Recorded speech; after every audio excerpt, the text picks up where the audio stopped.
إسان غزة أكنا جونان ربي نسقرتي دوبا أكنت إسان جيري الحمد لله رب العالمين. السلام عليكم ورحمة الله وبركاته. نبي كenya عليه الصلاة والسلام أكنا ننجا، والحديث في الصحيحين من حديث أبي موسى الأشعري عليه رضوان من رب العلي عن النبي صلى الله عليه وسلم قال: إن الله لا يملي للظالم حتى إذا أخذه لم يفلته. النبي كenya كان ننجا صلوات الله وسلام عليه الله ظالما فقبك أبا بلمك أبا في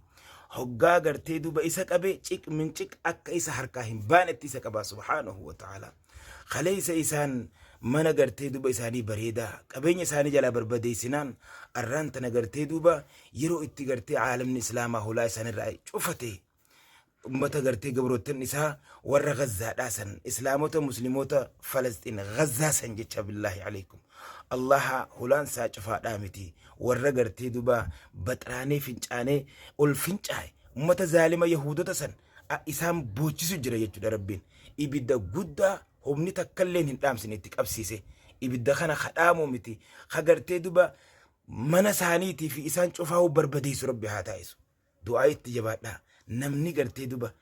mataa gaccabuun Israa'el si gammachiifte islaamni gartee gammaduun si gammachiise viidiyoo tana share godhi. Assalaamu alaykum wa rahmatullah.